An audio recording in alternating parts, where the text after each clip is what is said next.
Hello friends, welcome to Sangeeta's kitchen. ఈరోజు మన కిచెన్లో లంచ్కి రెసిపీ వచ్చేసి చూడండి, కాలీఫ్లవర్ ఆలు ఫ్రెండ్స్. చాలా టేస్టీగా ఉంటుంది, హెల్త్కు కూడా చాలా మంచిది.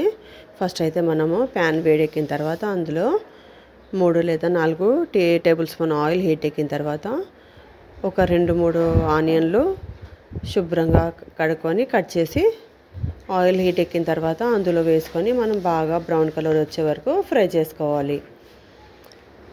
దాని తర్వాత మనం అందులో ఒక 2 లేదా 3 చిన్న సైజు ఆలు కూడా కట్ చేసి అవి కూడా శుభ్రంగా కడుక్కొని అందులో వేసుకోవాలి. చిన్న చిన్న ముక్కలుగా కట్ చేసుకొని ఆలు కూడా ఒక 5 మినిట్స్ లో ఫ్లేమ్ మీద కొంచెం ఆయిల్లో ఫ్రై అయ్యే వరకు ఇలా ఫ్రై చేసుకోవాలి.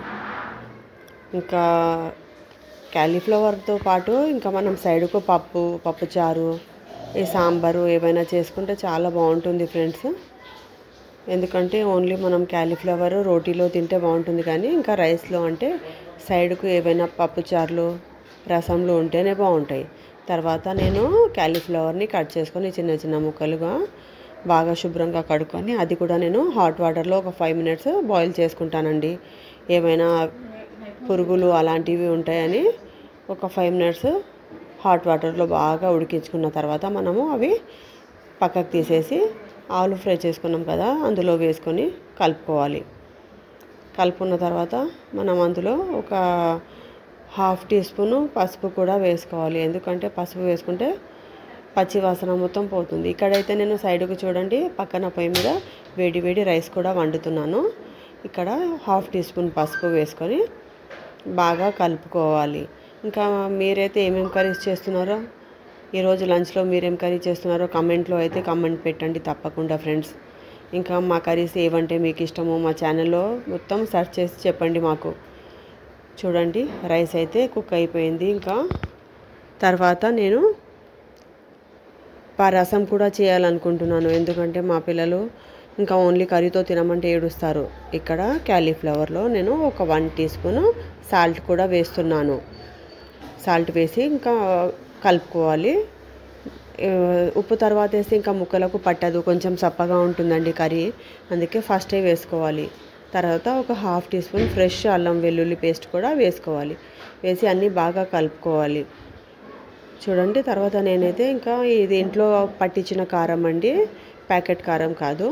ఒక 2 టీ స్పూన్ల కారం కూడా వేసేస్తున్నాను. అల్లం పేస్ట్ వేసి పచ్చివాసన పోయే వరకు ఫ్రై చేసుకున్న తర్వాత ఒక 2 స్పూన్ల కారం వేసుకొని కారం మొత్తము కాలీఫ్లవర్ ముక్కలకు పట్టేటట్టు కలుపుకోవాలి. కలుపుకొని ఇందులో మనము కొంచెము వాటర్ యాడ్ చేసుకోవాలండి. ఇక చూడండి, కొత్తిమీర, పుదీనా కూడా వేస్తున్నాను నేను. ఒక చిన్న సైజు మెంతం కట్ట కూర వేస్తే చాలా బాగుంటుందండి. మెంతం కూర వేస్తే అయితే ఇంకా టేస్ట్ అయితే వేరే లెవెల్, స్మెల్ కూడా చాలా మంచిగా వస్తుంది. ఇంకా మనకు హెల్త్కు కూడా మెంతం కూర చాలా మంచిది. అవైలబుల్ లేకపోతే ఒకవేళ కొత్తిమీర, పుదీనా కూడా వేసుకోవచ్చు. బాగా కలుపుకోవాలి.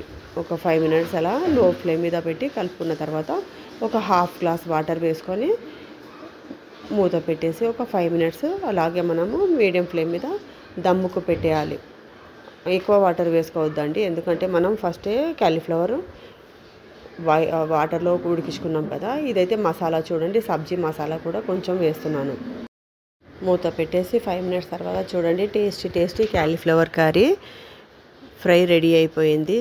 చూడండి, స్మెల్ అయితే చాలా బాగా వస్తుందండి. ఇంకా మీరేమేమి కర్రీస్ చేసుకున్నారో ఈరోజు లంచ్లో అయితే కామెంట్లో కామెంట్ పెట్టండి. ఇంకా మరిన్ని వీడియోస్ కోసం ఛానల్కి అయితే సబ్స్క్రైబ్ చేయడం మర్చిపోకండి ఫ్రెండ్స్. ఓకేనా, మరిన్ని కొత్త వీడియోస్తో మేము ముందు ఉంటాము. Bye friends.